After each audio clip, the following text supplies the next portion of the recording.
안녕하세요. 이번 시간에는 근골격계에 대한 정의, 질환은 무엇이고 근골격계를 어떻게 예방하는지에 대해 알아보도록 하겠습니다. 먼저 근골격계 질환이란 무엇인지 살펴보도록 하겠습니다. 근골격계 질환은 무리한 힘의 사용, 반복적인 동작, 부적절한 작업 자세, 날카로운 면과의 신체 접촉, 진동 및 온도 등의 요인 등으로 인해서 근육이 힘줄이나 인대, 관절 등의 조직이 손상되어서 나타나는 전체적인 신체 장애를 통칭하게 되고요. 근골격계 질환은 세 가지로 단계가 나뉘게 되는데요. 첫 번째에는 작업 통증이 나타나게 되는데 약간의 피로감만 느끼게 됩니다. 그리고 하룻밤이 지나면 증상이 없습니다. 작업 능력은 감소하지 않습니다. 두 번째로는 작업 시간 초기부터 통증이 나타나기 시작합니다. 하룻밤이 지나도 통증이 지속되기 시작합니다. 작업 능력이 감소하게 됩니다. 마지막으로 세 번째 단계입니다. 휴식 시간에도 통증이 있게 되고 하루 종일 통증이 있게 돼서 더 이상 작업 수행이 불가능한 상태를 말해주게 됩니다. 그렇기 때문에 3단계에 가기 전에 1단계에 먼저 근골격계 질환임을 알고 예방하는 자세가 필요할 것 같습니다. 이러한 근골격계 질환에 대한 원인은 무엇일까요? 한 가지 요인만이 근골격계 질환이 나타나는 것은 아닙니다.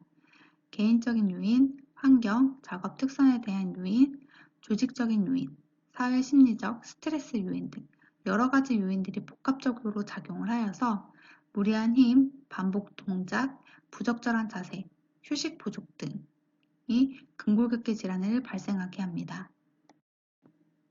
그렇다면 어느 직종이 반복 작업을 많이 진행을 하여 근골격계 질환이 많이 나타날까요? 코시스 업무상 질병 발생 현황에서 신체 부담, 요통 발생의 산재를 건수를 비교해 보았을 때 1위는 제조업으로 압도적으로 많았고요. 와우! 2위는 서비스업, 3위는 건설업임을 확인할 수 있었습니다. 이 그림을 먼저 볼까요? 저희가 컴퓨터 작업을 할 때나 아니면 사무직 직원들이 가장 많이 취하는 자세라고 할 수 있겠죠. 저희도 많이 이 자세를 취하게 되는데요. 지금 이 그림에서 보면은 목이 굽어 있고 등이 굽어 있음을 확인할 수 있습니다. 이 자세를 통해서 근골격계 질환들이 여러 가지가 발생을 할 수 있는데요.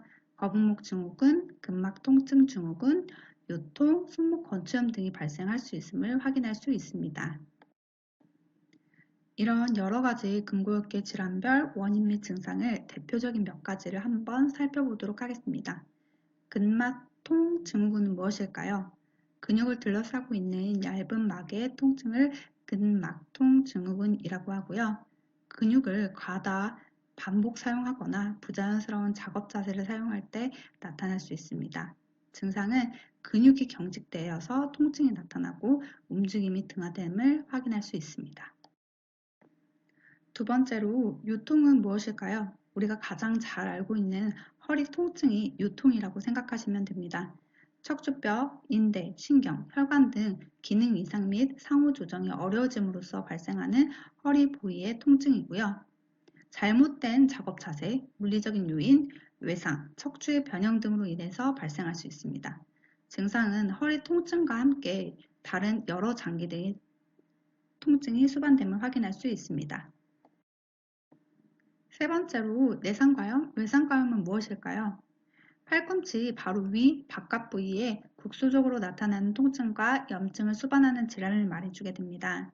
팔이 많이 쓰는 사람들에게 잘 생기며 팔꿈치 근처에서 발생하는 건의 손상이 원인입니다.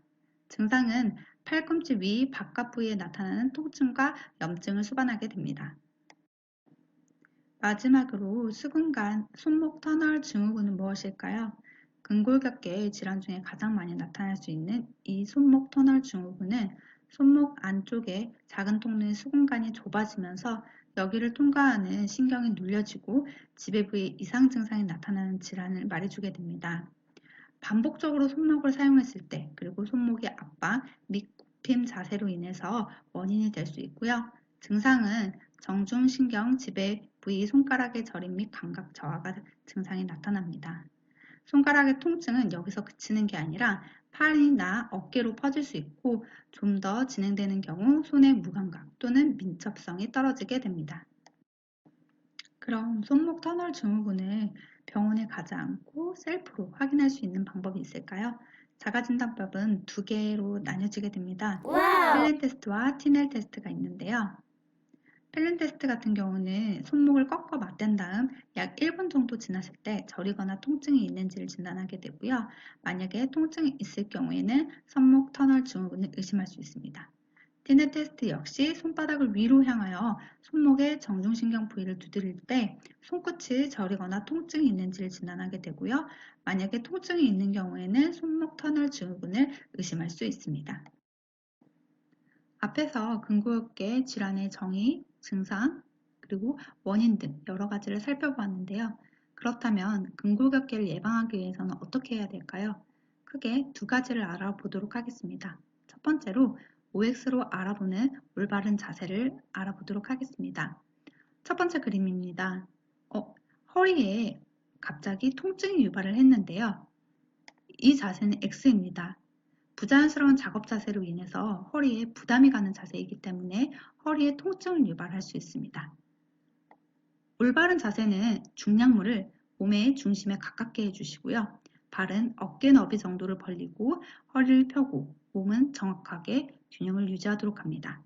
가능하면 중량물을 양손으로 잡고 등은 반드시 유지하면서 다리의 힘으로 일어나도록 합니다. 두 번째 그림으로 OX 올바른 자세를 알아보도록 하겠습니다. 아까 보았던 자세하고 비슷하시죠?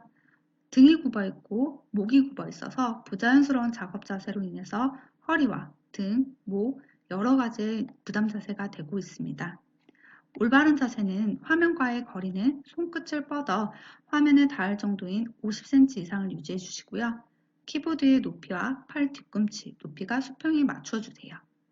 손목에 가중되는 압력을 줄이기 위해서 작업대 위에 손을 얹은 상태로 작업을 진행해 주시는 게 가장 좋은 자세입니다. 두 번째로 근골격계 질환을 예방하기 위해서는 스트레칭을 습관화하는 노력이 필요합니다. 스트레칭은 긴장된 근육 이완 및 관절의 가동 범위가 증가되고 근육건, 인대 등의 상해를 예방하게 됩니다. 또한 근육통을 예방하고 혈액순환을 향상, 노폐물 순환을 촉진시켜 줍니다.